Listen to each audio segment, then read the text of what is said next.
Wow,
Je suis à Bois-Flé en ce moment. Enfant de Pakwabo.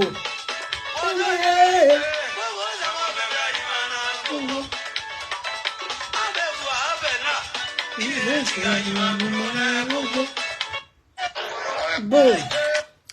Mes amis, bonsoir. Pour ceux qui ne me connaissent pas, je suis Gouzane Naounou, citoyenne ivoirienne vivant en France. Ce soir, je voulais m'entretenir avec vous, si le temps me le permet. En tout cas, c'est une très très belle musique, Gouro, chez mes Djonche, mes Djamousso, donc on dit Maraoué, c'est ça la région du Maraoué, chez mes Djonche, mes Djamousso, et moi-même, je suis née à Bois-Flé, donc je suis enfant Gouro. Je suis Yoré, Gouro Baoulé. Donc chez les Baoulés, je suis à Moui, quand j'arrive chez les Gouro, je suis leur patronne. C'est pas là de mon sujet. Bonsoir à chacun, merci d'être là. Je voulais m'exprimer, donner mon avis sur cette actualité, mais en toute liberté, parce que je le dis, je précise, je suis une citoyenne ivoirienne. J'ai lu comme tout le monde, via les réseaux sociaux, un communiqué du ministère des autorités ivoiriennes, je préfère dire les choses comme ça, du ministère des Affaires étrangères, qui souhaite introduire dès le 1er septembre, le 2 septembre, le visa pour les citoyens ivoiriens qui souhaitent se rendre au Maroc. Et je vais m'exprimer sur cette actualité. J'ai fait un post sur ma page qui a fait beaucoup de commentaires. Donc, je veux donner mon opinion. Je pense qu'il est important d'avoir quand même cette liberté de pensée qui nous reste encore. Et c'est important de donner son opinion. Et je veux préciser une chose. Vous savez, c'est pas parce qu'on apprécie une personne qu'on ne peut pas lui porter une critique objective. Parce que toutes ces mesures concernent la vie de tous les Ivoiriens. Ces mesures ne concernent pas la vie d'un groupuscule d'Ivoiriens ou d'un copinage de copains ou d'un groupe de copains ou d'amis. Ces mesures concernent tous les Ivoiriens. Donc, c'est la vie des Ivoiriens aussi qui est au cœur de ces mesures-là. Parce que quand on parle des Ivoiriens, on dit instaurer le visa entre le Maroc et la Côte d'Ivoire pour les citoyens ivoiriens qui veulent se rendre au Maroc. Il ne s'agit pas seulement des Ivoiriens qui sont en Côte d'Ivoire, il s'agit aussi des Ivoiriens qui sont à l'extérieur. Il ne s'agit pas que des Ivoiriens qui sont en Côte d'Ivoire. Il s'agit aussi des Ivoiriens qui sont à l'extérieur. Parce que nous qui sommes à l'extérieur, nous sommes des Ivoiriens. Une fois que tu voyages avec ton passeport ivoirien, tu es Ivoirien. Donc ça voudrait dire que ceux qui sont à l'extérieur, parce que beaucoup de personnes, comme des Français, beaucoup de personnes aujourd'hui, pour prendre des vacances, peuvent partir à Marrakech, pour des vacances avec leur famille, parce que Paris, Maroc, les billets sont moins chers. Donc ces Ivoiriens seront aussi dans le même cas, dans le même lot, pour demander maintenant un visa à l'ambassade du Maroc en France, pour aller se rendre, pour partir pour un week-end au Maroc. Donc, vous voyez, quand on parle de la côte des Ivoiriens, de ce qui touche les Ivoiriens, ce n'est pas une question de sensibilité militante ou politique, c'est une question de la vie de tous les Ivoiriens. Il s'agit des Ivoiriens. Il ne s'agit pas d'un parti politique. Parce que on ne va pas dire que le visa va juste, ce visa qui va être instauré, c'est que les militants de l'opposition qui doivent avoir le visa pour aller au Maroc. Non, C'est tous les citoyens ivoiriens. On va dire que les militants du parti au pouvoir seront privilégiés. Bon, pour ceux qui appartiennent au fan club des différents certains ministres, oui, peut-être qu'il peut avoir des réseaux de pouvoir avoir le visa facilement. Mais pour ceux qui n'appartiennent pas au fan club, ils font quoi? Donc on parle de la vie des Ivoiriens, s'il vous plaît. Je pense qu'il y a un moment donné, il y a des sujets sur lesquels on ne peut pas se permettre de jouer, de rigoler, de ricaner. Parce que le vivre ensemble, le rassemblement, là, c'est l'intérêt des Ivoiriens au cœur de notre démarche et de nos préoccupations. Moi, je suis une citoyenne ivoirienne. Si j'ai envie d'aller au Maroc, je vais au Maroc. Quand les Marocains ont envie d'aller en Côte d'Ivoire, ils vont en Côte d'Ivoire. Il n'y a pas un visa qui les oblige. Ou dans le cas, on fait la réciprocité. Le chef de l'État, son excellent, le président Alassane Ouattara a dit, pour l'intégration africaine, là, la réciprocité. Parce qu'il ne faut pas que la réciprocité, l'intégration reste que des slogans. Mais ce sont des faits. C'est que ce que les Ivoiriens acceptent là, les autres doivent être capables d'accepter. C'est ça aussi la réciprocité. Donc mes frères et sœurs, pour vous qui m'avez écrit sur ces questions-là, je pense qu'on n'est pas sûr là. On n'a pas la même vision du vivre ensemble, certainement. On n'a pas la même vision de la société, certainement. Moi, je suis Gouza Naounou. Je m'exprime avec mes mots, avec mes tripes, avec l'amour que je porte mon pays d'origine, qui est la Côte d'Ivoire. Et je veux m'exprimer sur cette affaire. J'ai écrit sur ma page que c'est une fuite en avant. Parce que j'ai lu le communiqué qui dit c'est pour la maîtrise de l'immigration que les autorités ivoiriennes, ma critique, elle est objective. Et j'ai toujours dit, ceux qui ont les oreilles entendent, ceux qui ont les yeux voient, ceux qui veulent jouer les sourds, qu'ils jouent les sourds, ceux qui veulent jouer les aveugles, qu'ils jouent les aveugles. Mais moi, Gouza Naounou, là, depuis que je suis sur les réseaux sociaux, prenez mes propos, et puis dans le temps pressé ou le temps court, pour ne pas dire le temps long, les choses se réalisent. Je n'ai pas une boule de cristal. Je fais tourner mon cerveau. Oui. Donc, j'amène chacun à la réflexion. On va se poser tranquillement, on va se parler. Je dis que quand tu aimes une personne, quand on dit on a de l'affection pour une personne, on a de l'amour pour une personne, on a du respect pour une personne, on doit avoir la capacité d'accompagner au mieux la personne à réussir ce qu'elle fait. Celui qui accompagne quelqu'un à tomber, celui-là n'aime pas la personne. Et moi, je ne fais pas partie des personnes qui accompagnent à la chute. Je ne fais pas partie des personnes qui accompagnent dans l'erreur. Je ne fais pas partie des personnes qui poussent les gens dans l'erreur. Moi, je fais partie des personnes qui disent, attention, là, c'est pas bon. Attention. Ici, là, on a fait attention, on peut mieux faire. Ah, là, c'est bien. Mais attention, écoutons ce que les autres disent aussi, c'est important. On n'est pas nombreux. Parce que généralement, l'Africain aime la médiocrité. L'Africain aime les gens qui sont malhonnêtes. L'Africain aime les gens qui ne sont pas francs. Ils n'aiment pas la franchise. Quand tu es franc, l'Africain n'aime pas. Surtout le politicien africain n'aime pas les gens qui sont francs. Ils sont peu. On les compte au bout des doigts qui aiment la franchise. Malheureusement, la minorité ne peut pas porter une majorité qui est malhonnête. Donc, on est dans ce bourbier africain. On est dans ce bourbier africain. Voyez-vous,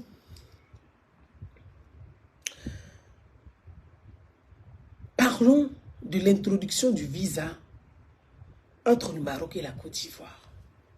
Moi, je veux qu'on soit plus pragmatique et on puisse analyser les faits. Toi qui es en train d'écrire ça, je vais te bloquer pour rien parce que tu n'es pas important pour ce débat. Tu n'es même pas à la hauteur de l'intelligence, donc tu ne peux pas participer à le débat. Parce que les petits imbéciles comme toi, je les vire du papa. Je vous ai déjà dit que cette page-là, j'ai besoin de 12 personnes. Et les 12 personnes, c'est des personnes de qualité. Les 12 personnes-là, il y a des personnes tellement importantes, il y a des décideurs là. Ils sont là et puis ils regardent, ils disent rien. Vous ne les voyez pas, mais vous voyez. Donc les crétins comme toi, je les vire de ma page. Je te l'ai déjà dit. Je vous ai déjà dit. Vous avez remarqué qu'il y a des gens qui ont supprimé, que j'ai bloqué, que j'ai banni de la page. Parce que je suis en train de faire un nettoyage. Moi, je n'ai pas besoin de brebis galeuses sur cette page-là. Je n'en ai vraiment pas besoin. Je n'en ai... En fait, je ne cherche pas Où je suis là, mon nom simplement me porte. Et c'est déjà fort pour moi. Donc, je ne cherche même pas ce que vous cherchez, vous appelez les vues, là, ça ne m'intéresse pas. J'ai besoin de réfléchir. Et j'ai besoin des personnes capables de réfléchir, de raisonner. Même s'ils ne sont pas d'accord avec moi, mais d'argumenter. Et qu'on ait un dialogue. Et c'est ce qui est important pour moi. Si dans les gens comme toi, la chef frère, ça ne m'intéresse vraiment pas. Hein. Je n'ai pas le temps de ça. Time is money. Je n'ai pas le temps de ça. Je n'ai pas le temps de ça. Le temps presse. C'est que 2024 a commencé, c'est déjà terminé. On ne sait pas comment c'est arrivé. Le mois d'août même est presque terminé, on est étonné. Et puis 2025 va commencer dans quelques heures. Donc je parle le temps des moutons. Ça ne m'intéresse pas. Ça ne m'intéresse pas. Voilà. Tu veux contredire, argumente. Mais pour faire l'imbécile, je te vire. Ça, il faut le savoir. Point à la ligne. Je n'ai pas le temps pour ça. Je n'ai pas perdu du temps sur cela. Pour des petits morpions morvés. Là, moi, j'en veux pas. Pardon. Vraiment pardon. Parce que ce sujet est tellement important. Et il est suivi par des personnes importantes que je ne vais pas perdre de temps sur toi. Sabari Yafama. Je n'ai pas le temps de ça. Yafama, je n'ai pas le temps de ça. Revenons au sujet. J'ai lu dans le communiqué du ministère ou des autorités ivoiriennes, du moins, que c'est pour maîtriser, pour chercher à maîtriser l'immigration clandestine, que la Côte d'Ivoire veut introduire le visa entre le Maroc et veut introduire le visa pour les citoyens, c'est-à-dire un visa dans un seul sens. C'est ça qui m'interpelle et c'est pour ce sujet que je vais m'exprimer. Moi, je suis pour qu'il y ait des visas entre tous les pays, même tous les pays de la CEDEAO, je suis d'accord pour qu'il y ait un visa. Le visa permet de maîtriser qui rentre sur ton territoire, de savoir qui arrive sur ton territoire. Ça, c'est important. Ça s'appelle la sécurité, déjà. Par le visa, on peut maîtriser la sécurité. Donc, pour moi, là, la question du visa n'est pas un souci. Mais, s'il y a visa pour les Ivoiriens pour aller au Maroc, c'est qu'il doit avoir visa pour les Marocains pour venir en Côte d'Ivoire. C'est ce que moi, Gouzan, je dis et je demande. Je répète, la question du visa, là, c'est légitime. C'est constitutionnel. Ça doit se poser. Je suis pour même qu'il y ait le visa entre la Côte d'Ivoire et le Mali, entre la Côte d'Ivoire et le Burkina, entre la Côte d'Ivoire et la Guinée, entre la Côte d'Ivoire et le Sénégal, entre la Côte d'Ivoire et le Bénin. Déjà au Bénin, il faut visa pour aller au Bénin. Moi, je n'ai pas un problème avec les questions des visas. Hein. Ça va nous, aujourd'hui, avec le problème des terrorismes en Afrique de l'Ouest, dans le Sahel, les problèmes d'insécurité mondiale, les problèmes de géopolitique, les problèmes de crise, je pense que le visa, on peut l'instaurer. Je n'ai pas de souci avec la question de l'instauration du visa. Moi, je n'ai pas de problème avec ça. Je répète que je n'ai pas de problème avec ça. Mais mon seul problème, mon souci dans cette mesure que je trouve injuste pour les Ivoiriens, oui, je dis cette mesure à sens unique, elle est injuste pour les Ivoiriens. Elle pénalise les Ivoiriens. Moi, je parle des Ivoiriens. Je ne parle pas des Marocains encore. Je parle du citoyen ivoirien. Je parle pour les citoyens ivoiriens. Parce que je suis citoyenne ivoirienne.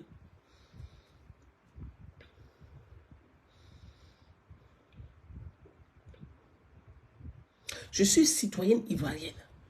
Moi, je ne suis pas citoyenne burkinabé. Je ne suis pas citoyenne malienne. Je ne suis pas citoyenne gambienne ou camerounaise. Je suis citoyenne ivoirienne. Donc, je parle pour les Ivoiriens. Je dis, cette mesure-là, pour ma part et pour les Ivoiriens, elle pénalise les Ivoiriens, contrairement aux autres. Et j'en viens. L'on dit que pour maîtriser l'immigration, on va instaurer visa pour les Ivoiriens qui vont au Maroc. Il y a combien de Marocains qui viennent en Côte d'Ivoire? Il faut qu'on nous sorte les chiffres. Il y a combien de Marocains qui rentrent en Côte d'Ivoire? Parce qu'il faut pousser un peu la réflexion. Hein. On peut s'asseoir dans un bureau climatisé quand on est rassasié, puis on dit que, ah oui, bon, est-ce que vous savez que si on fait ça là, c'est bon? Non, hein, on parle de la vie des Ivoiriens. Avant de prendre les décisions là, on appelle les experts. On regarde, on regarde, on regarde, on pèse le pour et le contre. Cette mesure-là, est-ce que ça va pénaliser mes compatriotes d'abord? Parce que c'est ça. Parce qu'on est là pour les Ivoiriens. On n'est pas là pour les Marocains. Ni pour les Libanais. On est là pour les Ivoiriens. C'est l'intérêt des Ivoiriens qui doit primer d'abord. C'est de ça qu'on parle. Bien. Le Maroc est le pays. Prenez tous les rapports du monde. Tous les rapports de toutes les organisations internationales et continentales.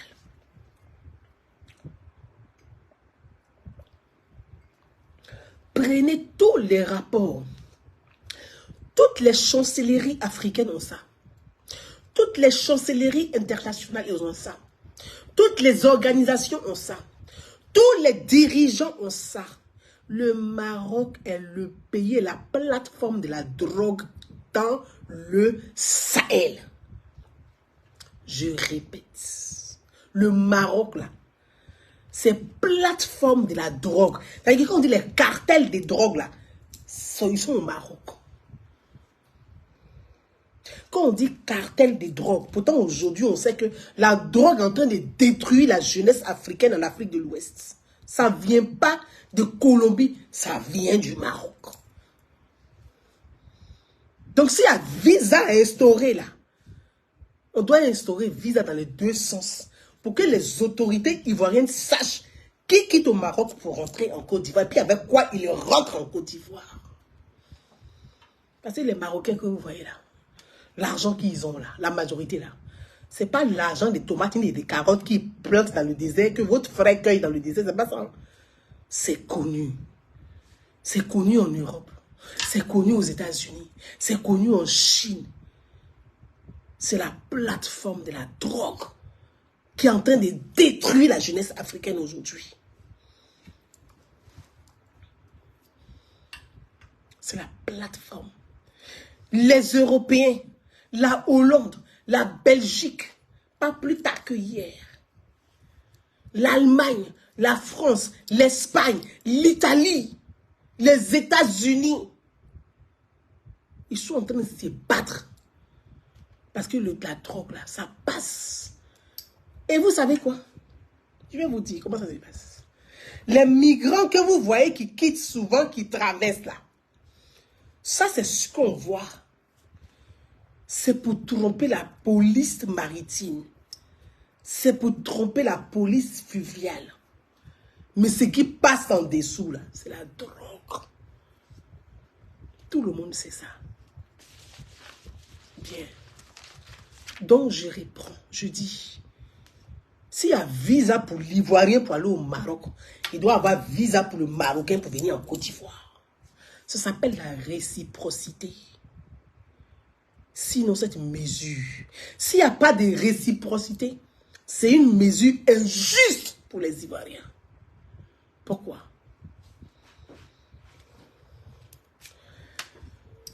Est-ce qu'il y a visa entre le Mali et le Maroc? Est-ce qu'il y a visa entre le Burkina et le Maroc? Est-ce qu'il y a visa entre le Sénégal et le Maroc? Est-ce qu'il y a visa entre le Cameroun et le Maroc? Est-ce qu'il y a visa avec entre les autres pays et le Maroc? Je ne crois pas. Mais quand on met visa pour l'Ivoirien pour aller au Maroc, on pénalise qui?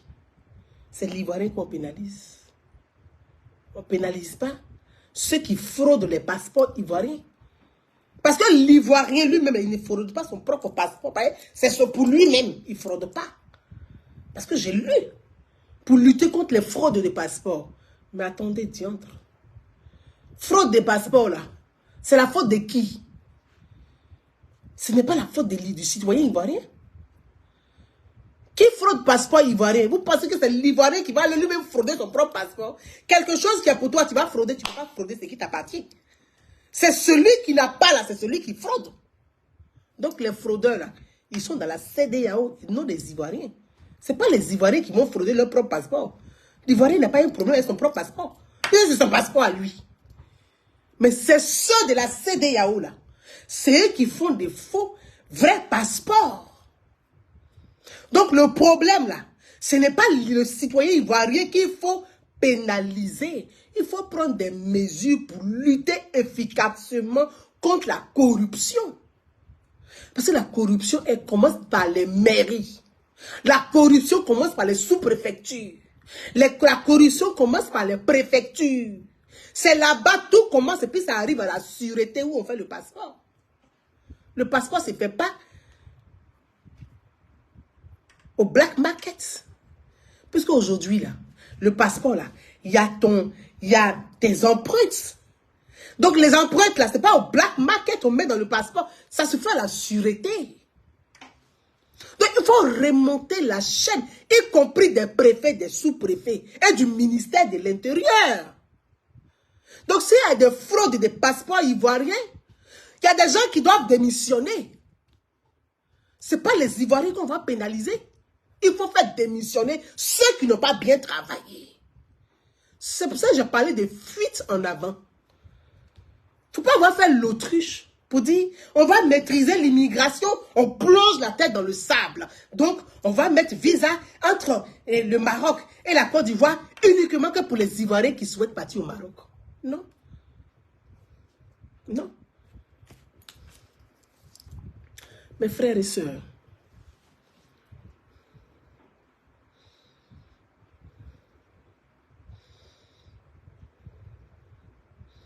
oui, ma soeur Jeannette,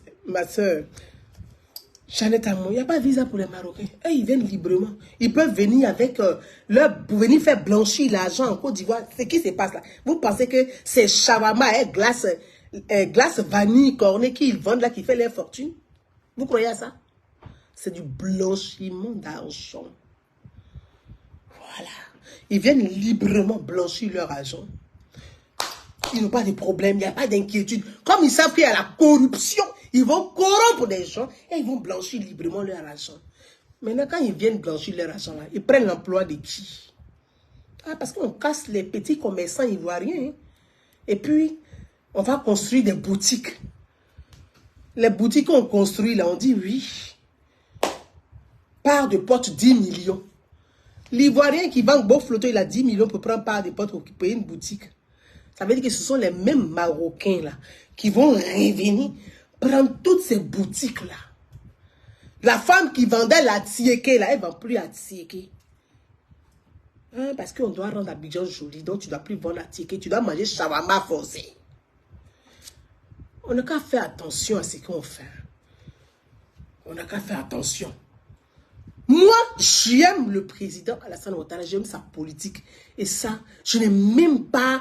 C'est-à-dire, je n'ai même pas d'explication à donner à quelqu'un sur ça. Et je n'ai pas à me justifier. Parce que je portais son projet en 2020, contrairement à certains d'entre vous. Mais je dis, c'est pas parce que j'ai porté le projet du président Alassane Ouattara en 2020 que des gens vont se permettre de saboter ce projet sans placer l'Ivoirien au cœur de leurs préoccupations et puis ils viennent m'asseoir pour dire que c'est pas grave. Comme moi, de toute façon, bon, moi j'ai des amis qui sont dans le gouvernement, je cause avec eux, comme j'ai des grands frères, je vais me taire, je dis rien. Je suis une citoyenne ivoirienne avant tout. La Côte d'Ivoire d'abord, l'Ivoirien d'abord et en priorité. C'est de ça qu'il est question. Les Ivoiriens vont aller où? Où est la place de l'Ivoirien dans tout ça là? Mais les mêmes là, ils viennent blanchir l'argent et puis ils payent tous les magasins, ils payent tous les terrains. Ils construisent des quartiers où ils vivent entre eux. Ils ne vivent pas avec les Ivoiriens, attention. Ah non, ils vivent entre eux. Un jour, on finira comme voilà, la Nouvelle-Calédonie. Ou bien on finira comme les aborigènes en Australie. Eh oui. Parce qu'ils vivent entre eux. Ils ont choisi des quartiers où ils vivent entre eux. Ils ne vivent pas avec l'Ivoirien. Donc, il n'y a même pas de mixité. Vous pensez que c'est porter t-shirt orange avec orange ou manger placali avec les doigts qui fait qu'on appelle ça la mixité? Non. Les gens ne vivent pas entre eux. Ils ne vivent pas avec les Ivoiriens. Ils vivent entre eux. dans leur communauté. Donc, ils sont dans du communautarisme. Ils ont un pouvoir d'achat. Ils ont un pouvoir d'achat. Donc, l'Ivoirien est lésé. L'Ivoirien est biaisé. Parce que eux, ils ont un pouvoir d'achat. Donc, on n'a qu'à faire attention quand même à certaines mesures qu'on prend. On n'a qu'à prendre beaucoup de recul et bien analyser les choses pour dire, cette mesure-là, elle va faire du tort à nos compatriotes. Donc, on n'a qu'à freiner ça.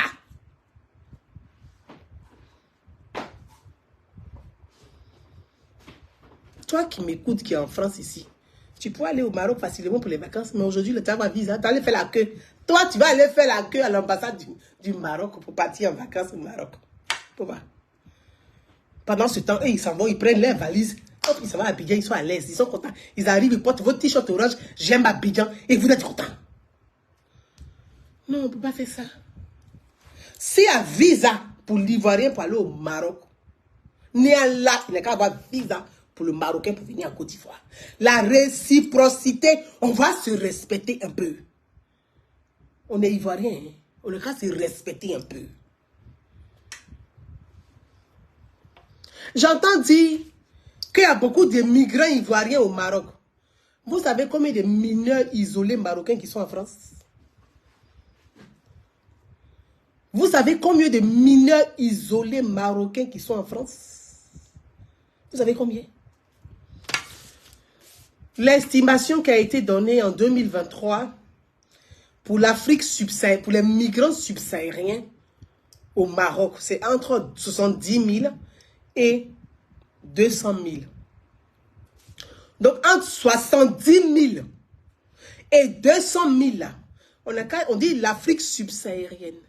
Donc, on n'a qu'à diviser ça entre les pays africains. Parce que c'est l'Afrique subsaharienne, hein, donc les pays de la CEDEAO. Ça fait combien de migrants ivoiriens au Maroc? Je repose la question, parce que, vous savez, on n'est pas des imbéciles, hein, parce que certains se plaisent à dire que ce sont les... Nous n'est pas moutons. Hein. On est un peu de jugeotes. Je reprends, je dis, les estimations disent 70 000, et ce sont les chiffres des autorités marocaines. Non, ce ne sont pas des chiffres inventés. Les estimations en 2023, c'est entre 70 000 et 200 000 migrants subsahariens au Maroc. Si je veux prendre, on va imaginer, dans même les migrants qui sont au Maroc, on entend les voix, les sons. Entre Africains, on se connaît. Quand chacun parle, tu sais d'où il vient. Déjà, par notre accent là, on connaît l'identité de chacun. Par notre accent. Ce n'est pas un débat. Quand l'Ivoirien parle de ça, c'est un Ivoirien. Quand Burkinabé, oh, là tu dis ça, c'est un Burkinabé. Quand Malien parle, tu sais que c'est un Malien. Quand Guinéen parle, tu sais que c'est un Guinéen. Donc, entre nous, Africains, là, peut-être que ce sont les royautés qui savent pas, mais nous-mêmes, on se connaît entre nous. Donc, quand on prend l'Afrique subsaharienne, je prends la Côte d'Ivoire, puisque ça dit de la Côte d'Ivoire, je commence par la Côte d'Ivoire. Je prends le Mali, je prends le Burkina Faso, je prends la Guinée, je prends le Sénégal, je prends le Bénin, je prends le Togo, parce qu'il y a des jeunes Togolais, même s'ils ne sont pas nombreux, qui sont aussi là-bas. Je prends le Cameroun, je prends Centrafrique, je prends le Congo.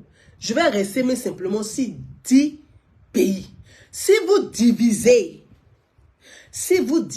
la division est très simple. On va dire, l'estimation dit entre 70 000 et 200. Je suppose, on va rester simplement peut-être que si 200 000 migrants subsahariens, on va les diviser par 10. On va les diviser par 10. Ça fait combien? Mes amis, ça fait combien? Ça fait combien? Donc, vous avez dit, les migrants ivoiriens au Maroc ne sont pas aussi nombreux que ça. Donc, on ne peut pas se baser sur ça pour dire, on va mettre visa. Non, on est en train de pénaliser les Ivoiriens. Mais quand vous mettez visa entre la côte pour les Ivoiriens pour aller au Maroc, là, est-ce que vous mettez visa pour les Maliens pour aller au Maroc? Est-ce que vous mettez visa pour les Burkinabés pour aller au Maroc? Est-ce que vous mettez visa pour les Togolais pour aller au Maroc? Est-ce que vous mettez visa pour les Sénégalais pour aller au Maroc? Est-ce que vous mettez visa pour les Gabonais pour aller au Maroc? Est-ce que vous mettez visa pour les Congolais pour aller au Maroc? Pour les autres, là, est-ce qu'on met visa? Pourquoi c'est pour l'Ivoirien on met visa? On n'est pas nombreux là-bas en réalité. On n'est pas nombreux. Maintenant, si on veut parler de la question de la fraude du passeport ivoirien, mais ce n'est pas la faute de l'Ivoirien s'il y a fraude des passeports. Je l'ai dit, il y a une chaîne. Normalement, là, normalement, si on est courageux, là, ceux qui sont à la base de la préfecture, du ministère des Affaires étrangères, du ministère de l'Intérieur, des maires, on trace là, ils vont démissionner. Il faut que les gens aient la culture de la démission pour faire face à leurs responsabilités. Parce qu'on ne peut pas prendre le chapeau pour balancer comme ça et puis on va couvrir les autres. Pourquoi? Tu es un fonctionnaire, ton travail, c'est de faire ton travail. Ce n'est pas de falsifier l'identité d'un pays et de le vendre. Donc celui qui le fait là, il est licencié. Si c'est un ministre, le ministère même est limogé, le ministre est limogé. Clair. C'est de la responsabilité du ministre de l'Intérieur. C'est de la responsabilité du ministre des Affaires étrangères. C'est de l'irresponsabilité de certains préfets, des sous-préfets et des maires. Après, on remonte maintenant la chaîne pour aller maintenant en bas. On commence par la tête. Le poisson pourri par la tête. Et puis, on va maintenant chez les petits. Ceux qui sont dans les campagnes, dans les régions reculées là. C'est ceux-là. Ils vont prendre extrait de naissance de leurs parents. Ils vont faire des doublons parce que ce sont des vrais faux passeports. La question, ce n'est pas que des faux, mais c'est des vrais faux. Parce que quelqu'un ne peut pas partir à la sûreté, donner ses empreintes, et puis on va dire que c'est un faux. Parce que pour faire passeport aujourd'hui, là, on prend tes empreintes, on te prend en photo. Donc, ce n'est pas un faux passeport, mais c'est un vrai faux passeport. Donc, on va remonter la chaîne. C'est ce qui va faire que les gens vont respecter leur travail. Les ministres vont respecter leur feuille de route, leur mission. Chacun va travailler. Parce qu'il ne faut pas s'asseoir derrière le président pour dire, le président fait tout, il fait les routes, il fait les ponts, et puis les autres sont à ça, ils détournent l'argent, ils s'amusent avec l'argent, ça les amuse, ils s'enrichissent, ils s'en foutent. Non, on parle de la citoyenneté ivoirienne. On peut pas, la Côte d'Ivoire ne peut pas perdre la valeur de sa citoyenneté parce que n'importe qui peut venir n'importe comment s'approprier un passeport ivoirien comme s'il était au marché de Barbès. Donc ça, ce n'est pas la faute de l'Ivoirien. Le citoyen ivoirien n'est pas responsable de ça. Donc on ne peut pas nous payer parce que je suis citoyen. Il s'agit de moi aussi. On ne peut pas nous pénaliser pour vos propres erreurs. Non, il faut pénaliser ceux qui n'ont pas fait le job. C'est de ça qu'il est question. J'ai lu les gens me dire, oui, ils vont là-bas, certains disent ils vont là-bas pour se prostituer, il y a beaucoup de filles ivoiriennes qui vont là-bas pour se prostituer, il y a beaucoup de choses et tout, mais la prostitution même à Abidjan. La prostitution même à Abidjan. On dirait que c'est devenu la capitale. Tout Abidjan est devenu comme Pigalle. Malheureusement, on voit ça. La prostitution à Abidjan. Donc, il n'a pas besoin de partir. Puisque quand vous prenez, vous partez à Billetterie, vous partez en zone 4, vous partez souvent à Makori. Il y a des secteurs, même à Cocody. Il y a des maisons closes où c'est des cochonneries qui se passent là-bas, des saletés qui se passent là-bas. Mais qui sont les personnes qui vont là-bas? C'est ceux qui ont la thune. Ce n'est pas le petit pauvre d'Abobo ferrailleur qui va là-bas. Ce n'est pas le petit conducteur de Wara qui va là-bas. Ce n'est pas le jeune vendeur de cabines téléphoniques qui va là-bas. C'est ceux qui ont l'argent, qui ont la thune, qui vont là-bas. Donc, on peut remonter. Hein? Qui va là-bas? Donc, la prostitution à Abidjan, elle n'est pas ailleurs. La question de la prostitution ne peut pas être un alibi pour dire on va imposer visa. Quand ils partaient, les influenceurs partaient manger caca à Dubaï, là, ça a commencé à Abidjan. Oui ou non, parce que c'est ce qu'on nous dit. Hein. C'est ce qu'on nous dit. L'affaire Porti-Porta, là, ça a commencé à Abidjan. Tous ces jours-là, on a transformé Abidjan en Pigalle. Et ça gêne personne. Des médias même en font une promotion. Ça gêne personne. Des émissions à la con pour pouvoir abrutir davantage. Ça gêne personne. Les gens parlent de sexualité avec vulgarité. Sans éducation ni formation aucune. Ça gêne personne. Ça gêne personne. Mais on sait tout, on est assis, on ne dit rien. Mais là, il s'agit de l'Ivoirien. Et on ne peut pas se taire. On ne peut pas nous pénaliser. Parce que nous aussi, là. C'est-à-dire, demain, donc, pour partir en vacances à Marrakech, ça va être encore les mêmes clubs des riches. Enfin, des nouveaux riches. Donc, il y a une discrimination. Il y a une discrimination. C'est-à-dire, la classe moyenne encore sera lésée. C'est pas juste. S'il y a visa pour aller au Maroc, votre mesure, là, revoyez ça, il doit avoir visa dans les deux sens. C'est aller et puis venir, là, il y a visa, aller, visa ceux qui viennent, visa ceux qui partent. Aller dans les deux sens. On ne peut pas avoir visa dans un seul sens. Non. Donc, je pense que j'ai répondu à la question de la prostitution. J'ai répondu à la question des faux passeports.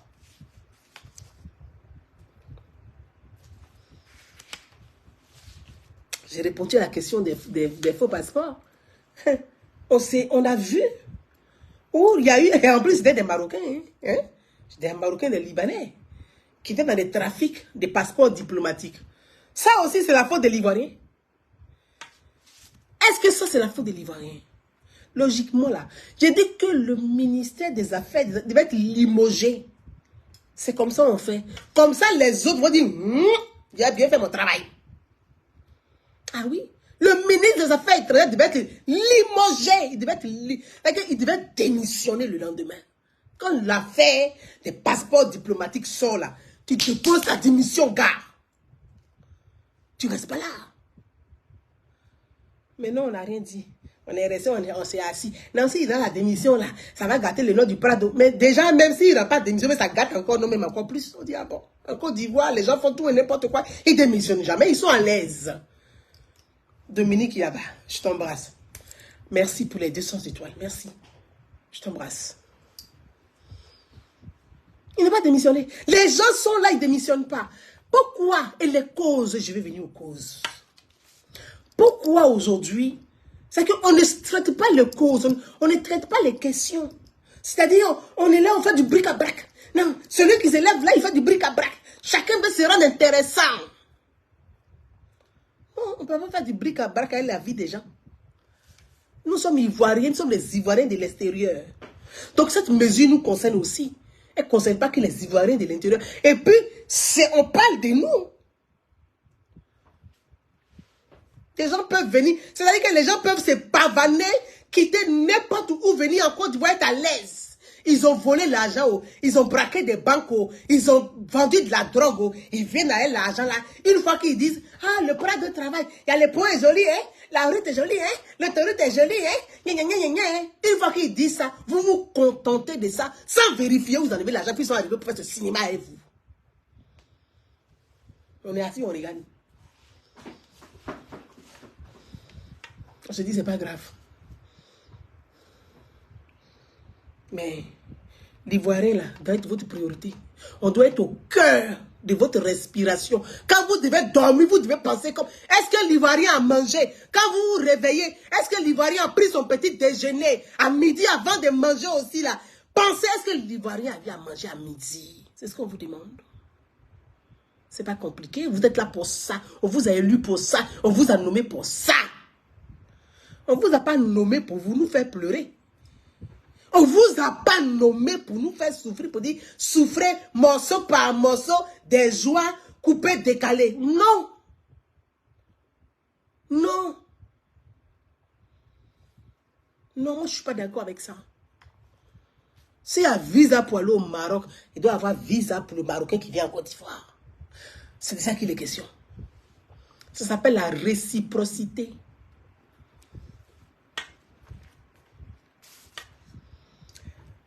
On m'a dit, oui, tu sais, Gouza, parce que, comme moi-même, Gouza Naounou, depuis des années que je porte ce combat, je fais la sensibilisation sur les réseaux sociaux pour les Africains. Et je ne parle pas que des Ivoiriens. Pour les Africains, qui claquent 3 millions, 4 millions pour les jeunes qui meurent dans le désert, pour ceux qui meurent en mer. C'est maintenant que vous parlez de ça. C'est depuis 2010-2011. Ça fait plus de 10 ans que la jeunesse africaine meurt en mer. Je fais partie des femmes d'opinion sur les réseaux sociaux qui ont porté le combat, qui est sensibilisé, qui allaitent, qui sensibilise. Je participe à des forums, à des conférences pour parler de la question des migrants. Pour ceux qui ont la mémoire, je me rappelle encore comme c'était hier. On était à l'UNESCO. Le président Alassane Ouattara est venu remettre le prix Félix Houphouët-Boigny. Parce que chaque année, il y a le prix Félix Houphouët-Boigny qui est décerné à un pays qui fait des œuvres humanitaires pour le monde. Donc, le président Alassane Ouattara était accompagné de feu le président Henri Konan Bédié à l'UNESCO, pour ceux qui ont la mémoire. Le prix a été décerné à la mère de Lampedusa. Moi, j'y étais. J'étais à Lampedusa. Et c'est la première fois où le président m'a serré la main, où j'ai parlé au président Alassane Ouattara 2 minutes. J'étais dans la salle, à l'UNESCO. Donc, je vous parle de quelle année? Allez faire des recherches. Regardez, tapez sur Google. Le prix Félix Houphouët-Boigny pour la mère de Lampedusa. Et vous allez voir l'année où le prix a été décerné. Le président a décerné le prix à la mère de Lampedusa.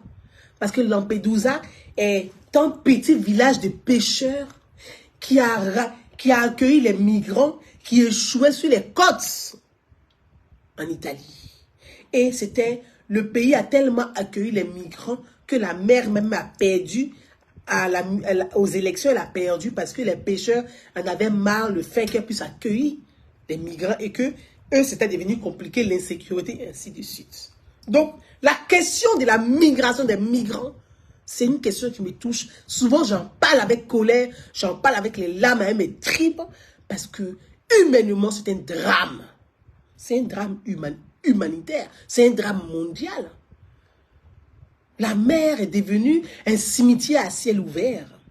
Mais pour traiter ces questions-là, ce n'est pas avec la mesure des visas pour punir les Ivoiriens qui va traiter la question des migrations vers les pays, vers le Maroc, vers la Tunisie, vers l'Algérie. Il faut poser les problèmes de fond pour trouver les vraies solutions à ces difficultés. Que vivent nos concitoyens, que vive l'humanité africaine, parce que je peux dire ça comme ça. On dit l'Afrique a besoin de l'humanité. Maintenant, on est devenu cimetière de l'humanité. Que font les autres pays? La Côte d'Ivoire n'est pas le seul pays qui va supporter. Il y a combien de migrants africains en Côte d'Ivoire?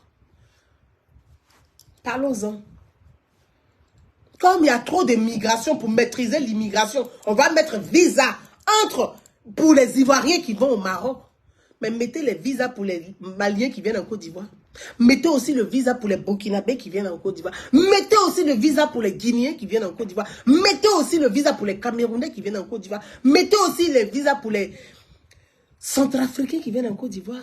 Mettez les visas pour les autres pays. Il y a combien de migrants de la sous-région en Côte d'Ivoire? Nous portons un chapeau, nous portons un fardeau. Nous avons un poids qui nous étouffe par moments, qui crée des crises communautaires dans notre pays et qui déclenche des crises politiques et qui provoquent des guerres et qui ont provoqué des guerres dans notre pays.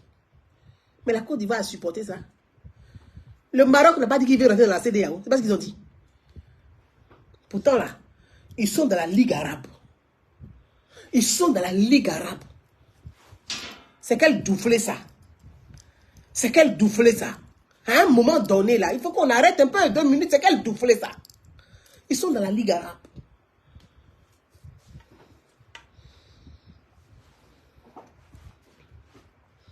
Ils sont dans la Ligue arabe. Mais ils se battent pour rentrer dans la CEDEAO. Pourquoi? Ça, c'est un autre sujet sur lequel je vais venir.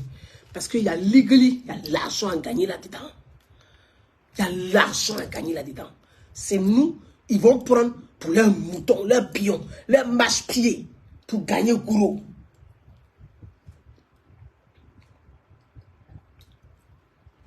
Ils sont dans la Ligue arabe.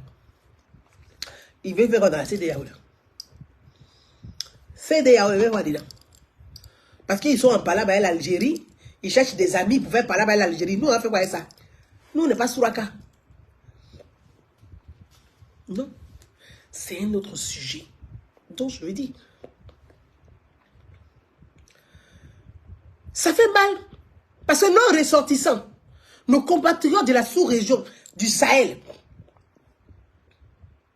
les ressortissants de la sous-région, de l'Afrique de l'Ouest, quand ils sont au Maroc, ils font quoi comme job là-bas? Ils cueillent les tomates, ils cueillent les courgettes, ils cueillent les clémentines, ils travaillent dans le désert sous les serres. Charlotte Ange, merci pour les 10 étoiles, merci. Merci ma soeur pour les étoiles, merci. Ils travaillent sous les serres, ils vont cueillir les courgettes, les clémentines, les raisins, la menthe. Ils travaillent comme nos parents travaillent au champ, au village là. C'est comme ça ils travaillent. Le Maroc a quelle forêt? La Tunisie a quelle forêt? L'Algérie a quelle forêt? La Libye a quelle forêt? Et puis aujourd'hui là, c'est le Maroc qui est presque le premier pays qui exporte le vivrier dans le monde. Si les étalages au marché, tu as trouvé tomates du Maroc, clémentine du Maroc, raisin du Maroc, courgette du Maroc, pamplemousse du Maroc, aubergine du Maroc, pommes de terre du Maroc. Tu trouves ça sur les étalages. Tu vas à Carrefour, ça y est là-bas. Tu vas au Champ, ça y est là-bas. Tu vas à l'Éclair, ça y est là-bas. Tu vas à Intermarché, ça y est là-bas. Tu vas à Casino, ça y est là-bas. Tu vas à Franprix, ça y est là-bas. Tu vas à Monoprix, ça y est là-bas. Tu vas à Lidl, ça y est là-bas. Tu vas chez Dia, ça y est là-bas. Ils ont quelle forêt? Ils ont quelle forêt? Ils ont réussi leur politique industrielle agricole. C'est pour ça que je dis c'est la fuite en avant, cette mesure-là. Parce qu'on va se parler. Hein. Oui, moi j'aime le président Alassane Ouattara. Il faut, moi là, si moi je ne dis pas, il n'y a pas quelqu'un. Donc je vais dire pour que le président entende ça. Parce que je sais qu'il est là actuellement. Si je ne sais pas, il est en train d'écouter. Il est en train d'écouter. Je dis, le Maroc là, ils ont réussi la politique industrielle agricole. Nous on a réussi quoi? Le cas se dit la baie. On a réussi quoi? C'est la vraie question. Pourquoi nos jeunes vont mourir dans le désert? Ils payent 3 millions, 4 millions, 5 millions au détriment de leur vie pour devenir des esclaves dans le désert et dans les plantations dans ce Sahel, dans ce sable chaud. Pourquoi? Parce qu'ils fuient la misère. Qu'est-ce qu'il faut faire? C'est la question qu'il faut se poser. Comment maîtriser l'immigration? Parce que ça, c'est l'exode. C'est la fuite de la jeunesse, la masse. On appelle ça l'exode. Pourquoi? Parce qu'on n'a pas su créer l'emploi pour les maîtriser dans nos régions. Je y reprends. On n'a pas su créer l'emploi pour les maîtriser dans les régions. C'est pour ça que j'ai parlé de la maîtrise de la politique agricole, l'industrialisation.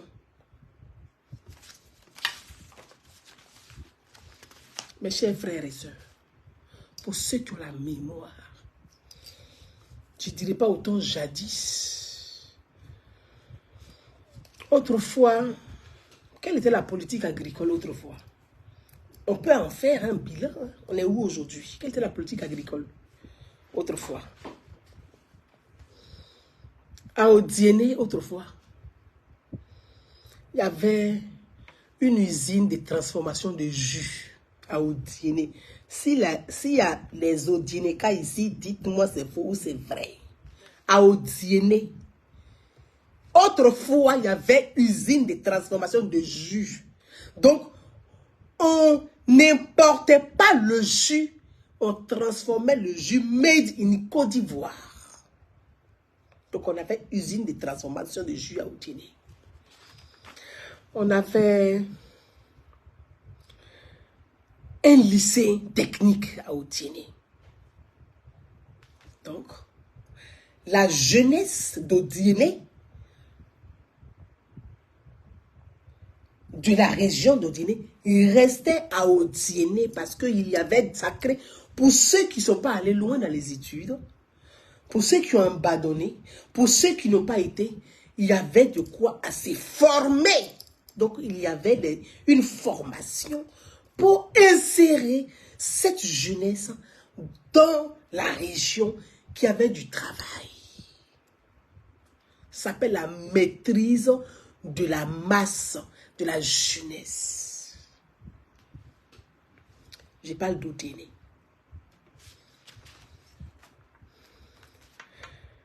Affaire qu'il y avait usine de transformation de sucre. Pour ceux qui sont là, s'il y a des sénoufos ici, dites-moi si c'est vrai ou c'est faux, on va avancer. Affaire qu'il. Donc, la Côte d'Ivoire déjà a commencé à industrialiser le sucre.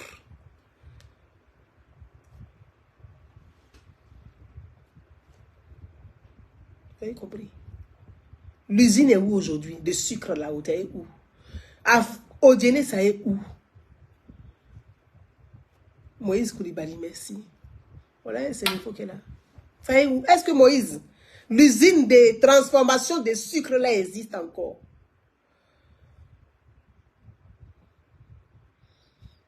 Voilà. Bien. À Gagnoua, il y avait un lycée technique à Gagnoua où les jeunes apprenaient l'informatique, on appelle mécanique. Mécanique. Est-ce que ça est là encore à Gagnoua? Est-ce que ça est à Gagnoua? Parce que quand on parle de pourquoi les jeunes fuient pour aller dans le désert là, parce que dans les régions, il n'y a rien là-bas.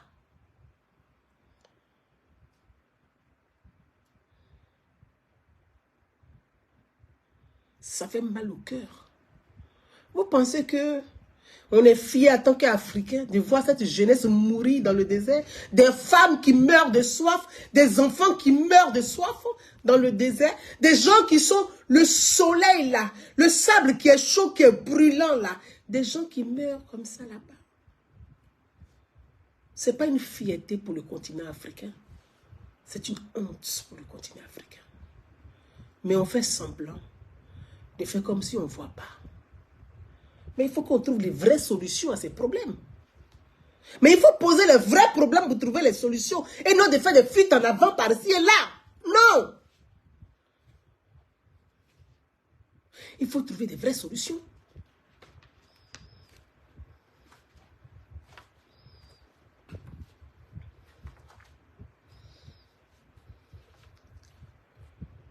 À Daloa, il y avait des usines. À Bondoukou, à Bouna, il y avait des usines de transformation de riz et autres, de textiles. Le tissu qu'on appelle percal, là, nous déjà en Côte d'Ivoire, on transformait percal. Aujourd'hui, on va payer percal en Chine, en Turquie, aïe, on est où? Mais tout cela permettait aux jeunes de rester dans les régions, de créer de l'emploi pour cette jeunesse qui n'est pas allée loin dans les études. Qui sont ceux qui fuient pour aller mourir dans le désert, mourir en mer, c'est qui? C'est ces jeunes-là qui pensent que l'espoir ailleurs et non dans leur pays.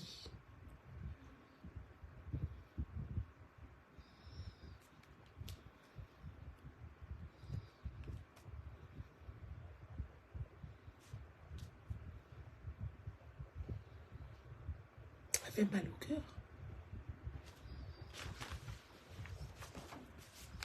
Je peux continuer, vous citer. Je prends le cas des Mans.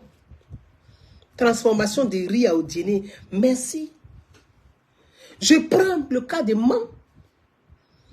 Oui, il y avait une usine de décortication de riz à Odiéné, effectivement. Je prends le cas des Mans. À Mans, il y avait ce lycée qui permettait aux jeunes d'aller débaucher des génies, aller chercher des génies.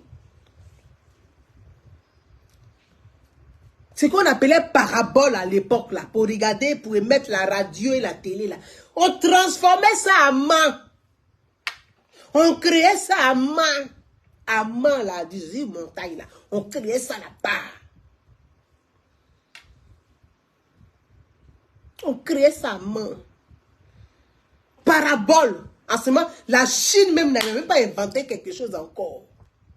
Mais voilà la Chine aujourd'hui qui est devant nous. 200 ans, on est derrière la Chine. Or, nous, on avait déjà commencé à transformer le textile en Côte d'Ivoire. On fabriquait jeans en Côte d'Ivoire.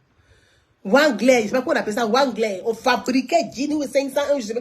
Wanglais, là, on fabriquait en Côte d'Ivoire. Nous, on fabriquait le jean. Mais aujourd'hui, vous partez payer les plastiques que les Chinois ont fabriqués. On tapait là.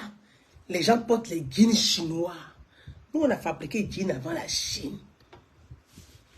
Si on avait industrialisé ces filières-là, vous pensez que les jeunes n'allaient pas trouver du travail, on va les mourir en désert? Donc, les vrais problèmes sont là, mes frères et sœurs. Les vrais sujets sont là. Il faut les mettre sur la table. Ouvrons les yeux. On ne veut pas continuer à faire l'autruche. C'est vrai que notre pays a traversé des crises, des guerres. Mais maintenant, ouvrons grand les yeux. Posons-nous courageusement les questions. Posons les problèmes courageusement sur la table. Et on va les traiter afin d'apporter. On appelle les experts, on appelle les spécialistes, on appelle les techniciens, ceux qui ont envie de réfléchir, les sociologues, les philosophes, les politiques. Et on réfléchit pour dire, voilà, ok, maintenant, on fait quoi?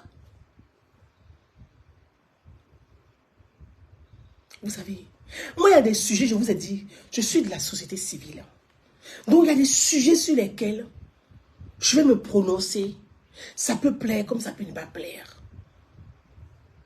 Mais ces questions-là, ça fait des années que je les traite sur les réseaux sociaux. Et la question de dire, on va introduire visa aussi facilement pour les Ivoiriens, pour les empêcher d'aller au Maroc, je dis non. Cette mesure, pour moi, citoyenne ivoirienne, elle est injuste. Parce qu'elle pénalise l'Ivoirien et non ceux qui falsifient les passeports ivoiriens. Donc, si on veut régler le problème des faux passeports, c'est pas en mettant le visa. Parce que l'Ivoirien, il a son passeport ivoirien. Il n'y a que ça. Donc, si on veut régler ces problèmes d'immigration, réglons déjà les immigrés qui sont chez nous. Parce qu'on en a. Parce que de la manière le Maroc a immigré chez eux, là, c'est comme ça nous aussi on a immigré chez nous. Donc on va mettre visa pour régler ce problème, ce flux migratoire. Donc mettons les visas entre les pays. De la sous-région déjà pour commencer. Ça va permettre à chaque pays de maîtriser ses flux. Ah oui. Parce qu'on ne peut pas laisser tout le monde rentrer en Côte d'Ivoire librement. Et puis on dit oui, pour l'Ivoirien, on va mettre visa. Mais je ne sais pas, fermer 2 minutes les yeux. Parce que moi, quand j'essaie de fermer mes yeux puis de penser à ça, c'est comme si je tombais dans un trou noir. Fermer 2 minutes les yeux, dit, tout le monde est libre de rentrer en Côte d'Ivoire, de faire ce qu'il a envie de faire. Mais l'Ivoirien, non, lui n'est pas libre d'aller chez les autres. Waouh! Quand tu ouvres tes yeux, tu as l'impression que tu es dans un autre monde. Tu as le tourniquet. Et là, moi, j'ai le tourniquet. Moi, j'ai le tourniquet. Parce qu'on ne peut pas dire que l'Ivoirien n'est pas libre de partir au Maroc, mais le Marocain est libre de venir en Côte d'Ivoire. Ça, vraiment, revoyez votre mesure. Remettez l'autre morceau qui a été coupé, morceau par morceau, là. L'autre morceau qui a été coupé, là. Rajoutez-le par-dessus. Ivoirien pour aller au Maroc, il prend visa. Marocain pour venir en Côte d'Ivoire, il doit prendre visa. Là, on est d'accord. Là, il n'y a pas de problème. Mais si c'est dans un seul sens là, vraiment, ok. Non, moi je ne suis pas d'accord. Pour moi, c'est une forme d'injustice à l'égard des Ivoiriens, citoyens ivoiriens. Moi, je ne suis pas d'accord. Voilà. Donc, je pense que j'ai fait le tour de vos questions. Et ça va jaser, c'est très bien. Moi, j'adore que ça jase. Il n'y a pas de problème d'ailleurs. J'adore ça. Donc, j'ai plus de questions auxquelles je peux répondre. J'ai répondu à presque toutes vos questions sur cette actualité et que j'espère que les autorités ivoiriennes vont revoir leur position sur ces questions-là et que les autorités ivoiriennes vont réétudier leurs mesures et que la réciprocité soit respectée pour la justice sociale. Pour l'égalité et la justice sociale, la réciprocité doit être respectée. Si je dois partir au Congo avec un visa, c'est qu'un Congolais vient dans mon pays aussi avec visa. Si je dois partir au Cameroun avec un visa, c'est qu'un Camerounais vient aussi en Côte d'Ivoire avec un visa. Si je dois partir au Maroc avec visa, c'est qu'un Marocain aussi vient chez moi aussi avec un visa. Ça s'appelle le respect du droit, la réciprocité. Parce que les mineurs isolés en France, c'est connu. La préfecture au niveau de la France, 16 000 à 40 000 mineurs isolés. Là, ça c'est les avant-derniers chiffres, les chiffres de 2023, sont des Marocains. Donc les Marocains là, eux-mêmes ils prennent aussi le bateau pour venir ici. La seule différence c'est qu'eux ils connaissent les côtes. Donc ils prennent les côtes là pour contourner, pour sortir en Europe. Or vous, non seulement les Africains quand ils payent, ils les mettent dans les bateaux gonflables, puis ils les jettent en pleine mer. Celui qui est sauvé, il est sauvé. Celui qui est mort, il est mort. Ils n'en ont rien à foutre. Ils ne les accompagnent même pas. Pourtant, eux, là, ils viennent ici. Hein. Les mineurs isolés marocains, là, ils sont nombreux en France ici. Vous les voyez dans les métros, dans les rues, là, ce sont les mineurs. Si les Champs-Élysées, vous les voyez, ce sont les mineurs isolés marocains. Donc, en matière d'immigration, on n'a même pas de leçons à recevoir du Maroc. Pour commencer. On n'a même pas de leçons à recevoir du Maroc. Même d'un pays, même du Maghreb, on n'a pas de leçons à recevoir. Parce que ici, là, ils sont nombreux ici que tout le monde. Ils sont aussi sans papier comme tout le monde. On est beaucoup ici, puis on est mélangé ici, puis on est assis dedans. De la manière, ils sont nombreux chez les gens là. Les gens sont nombreux chez eux. Aïe. Ils sont nombreux aussi chez nous aussi. Ah oui. Parce qu'aujourd'hui, ils ont le pouvoir d'achat. L'Ivoirien n'a pas de pouvoir d'achat. Ils viennent, ils récupèrent tous les magasins, ils payent tout. Ils payent tout en tontine. Et puis nos parents sont là, ils n'ont pas les moyens de prendre. Ils ne sont pas accompagnés. C'est ce que je disais. Je dis que, voyez-vous, chaque fois que je prends la parole, je dis que la politique de l'entrepreneuriat du chef de l'État, le président Alassane Ouattara, était une très bonne politique. Était une très bonne. Moi, j'ai porté le projet en 2020. C'est pour ça que quand je vois les gens souvent s'agiter, je ne m'intéresse pas à ceux-là. Parce que moi, j'ai porté le projet du président Alassane Ouattara en 2020. J'ai lu le projet. Je sais ce qu'il y a. Je connais les piliers. Ces 5 piliers-là, je les connais par cœur. Je me réveille et les récite. Il y avait une politique sociale. L'entrepreneuriat des jeunes. Si on avait réussi la politique de l'entrepreneuriat des jeunes, on n'allait pas avoir des jeunes qui allaient mourir dans le désert. Et ça, c'est une réalité. C'est une réalité. Si on avait réussi cette réforme, qui est l'entrepreneuriat des jeunes, le financement de la jeunesse par région de Côte d'Ivoire, en fonction des compétences, des potentialités, en fonction des ressources, en fonction des matières qui sont produites par région. Si on avait réussi ça, les jeunes n'allaient pas aller mourir dans le désert. Je le dis, c'est une réalité. C'était fait.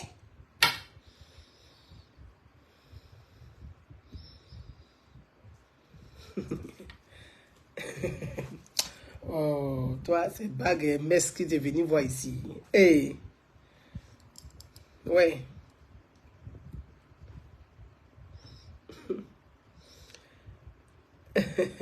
Chacha la bourgeoise.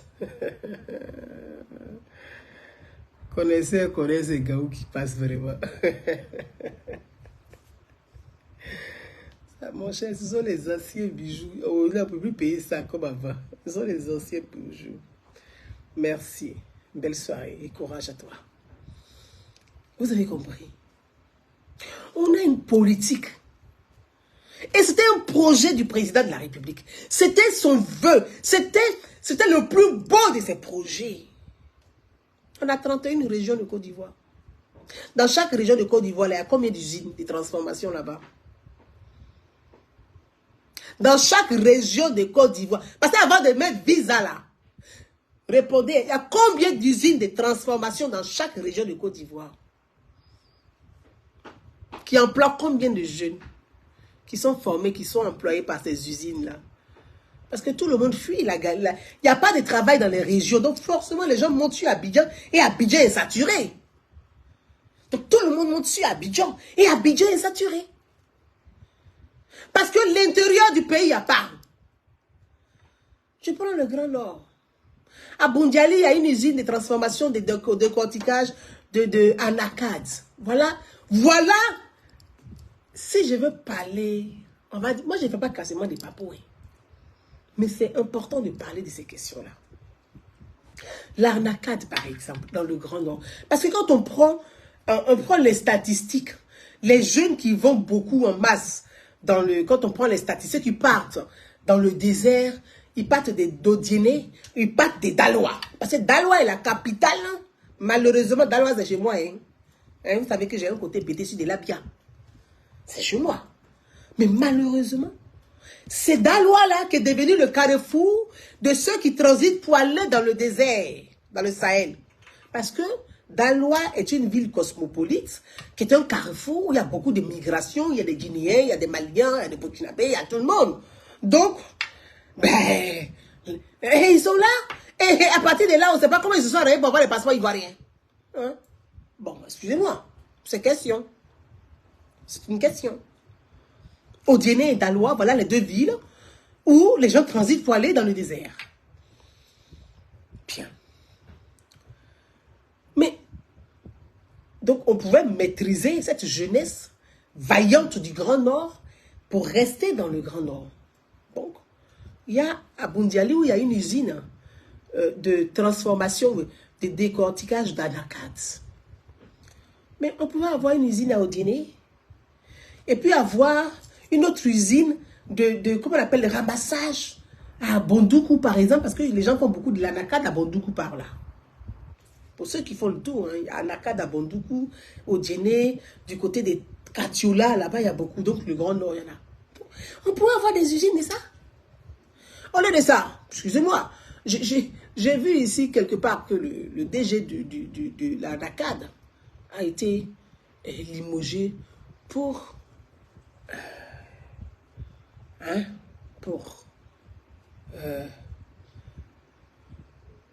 détournement. Là, on parle de 15 milliards, de 30 milliards, je ne sais même plus combien. Et puis, au fur et à mesure, bon, il paraîtrait. Oui. Bon, quand une personne, par exemple, tu es en charge de l'anacarde, de la transformation, l'anacarde qui était un très bon produit, 100% bio. Et aujourd'hui, là, est-ce que vous savez que la Côte d'Ivoire est le premier producteur d'anacarde? Moi, quand j'ai appris, j'ai dit quoi? La Côte d'Ivoire est le premier producteur d'anacarde. Premier producteur mondial. Hein? Vous savez ça? Vous les Ivoiriens, vous savez ça? Nous, on est le premier producteur. Même les gens ne savent pas qu'on est le premier producteur mondial. Même nous-mêmes, on ne sait pas.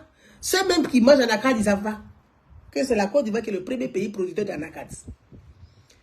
Voilà.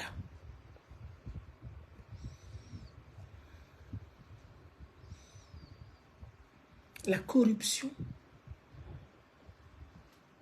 La tiratorie. La corruption. C'est-à-dire que voilà un projet. Les gens vont, ils prennent des crédits. Ils passent par derrière le président.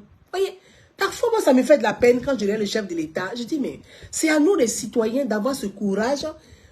Ce n'est pas une question de dénoncer, mais de critiquer objectivement des choses, des dysfonctionnements, pour que le président et son entourage proche puissent prendre connaissance ou conscience de ah, les Ivoiriens sont informés de quelque chose, il faut qu'on puisse régler ça. Mais c'est nous-mêmes. On se dit non, si on dit ça, c'est pas bon. Mais vous dites qu'on va salir l'image du président. Mais et le voleur, lui, il salit l'image de qui? Ali Massilia, je t'embrasse ma soeur. Une personne peut, c'est-à-dire il y a un système, on a la NACAD, puis une personne s'en va carrément, va au niveau de la Banque mondiale, pas des bis avec des gens, parce que c'est quoi la Banque mondiale? Ce sont des organisations financières. Ce sont des instituts bancaires, des instituts financiers. Donc, on dit, ah oui, moi, je suis un DG de temps, bien, je suis, le ministre, il ne peut rien faire. Le ministre, il ne peut pas aller prendre, non, je suis DG de temps, de telle filière d'Anacad, ou de la filière de cacao, ou de la filière, ce sont des exemples, mais là, je donne l'exemple de l'Anacad, donc on va essayer l'Anacad pour ne pas se perdre. Je veux 200 millions, ou même 200 milliards pour financer un projet. 200 milliards pour financer des projets pour la filière. Ok. Donc, la Banque mondiale dit, mais c'est très bien, puisque ce sont des fonds. Hein? On dit fonds d'investissement. Donc, ce sont des fonds, ils peuvent passer derrière le président et tout. Ils ont le droit parce que voilà, ils peuvent amener leur projet, bien le ficeler, puis le projet, il marche. C'est comme si tu fais ton projet, tu l'amènes à l'Union européenne, à la Banque européenne, ça peut marcher. Bon, chacun a ses réseaux, bref. Et puis, on te décaisse 200 milliards. Mais tiens, quand on te décaisse les 200 milliards là, mais prends les 200 milliards là, tu fais usine à Bondiali, tu fais usine à Katiola, tu fais usine à Pouna ou bien à Bondoukou. Et puis, il y a le sud, là où il y a l'Anacad. Tu places aussi, avec 200 milliards, mais tu as placé 4 usines d'Anacad.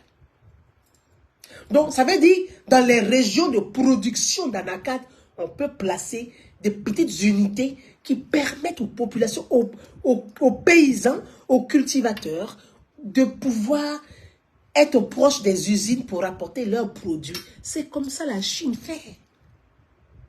C'est comme ça la Chine fait. En Chine, là. Dans chaque contrée, département de la Chine, il y a une usine de production, de transformation, même de, comment on appelle, il y a une chaîne de conservation, d'entretien, dans chaque département de Chine. Ce qui fait que dans chaque département, si c'est igname qu'on produit là-bas, il y a une petite unité qui est là-bas, qui est gérée. Donc, les gens qui produisent l'igname là, ils amènent les ignames, ils vendent le matin brou. Le gars achète l'igname, on charge les camions, on les emballe dans les papiers, dans les cartons, on charge, pap, ça va dans les grandes villes. Si c'est un autre département, si c'est la mangue, on s'en va là-bas, tous les matins, les gens ont cueilli leur mangue, ils amènent, le gars paye leur mangue, les paysans là, ils ont fini de cueillir, ils viennent vendre là, ils s'en retournent au champ brou. On prend, on charge les camions, ça part. Si c'est la cola, c'est pareil. Si c'est le riz, c'est pareil. Si c'est manioc, c'est pareil. Si c'est banane, c'est pareil. On appelle ça le développement industriel agricole. Si on avait ça là, ce qu'on appelle les Nyamboro là, ceux qui ne sont pas allés loin à l'école comme nous autres là, on a jossi dans nos campagnes, on a jossi dans nos régions. Les jeunes allaient rester dans les régions et ça allait faire une production. Et c'est ce qui permet, on appelle le développement humain. Quand on parle de IDH, les gens trempent. Mais IDH, c'est ça là. C'est le développement. Manger, c'est laver, se soigner, dormir. Ah! Alassane Ouattara est fatigué. Il est fatigué. Moi, je vous ai dit, et j'ai dit, je souhaite même pas que le président se présente en 2025. Vous êtes devenus riches, c'est très bien. Prenez vos sous, ceux qui veulent se présenter parmi vous, mais chacun n'a qu'à avoir le courage de se présenter, de montrer sa gueule et de venir convaincre les gens. Alassane Ouattara est fatigué. Mes frères et sœurs, moi-même je suis épuisé. Bonsoir.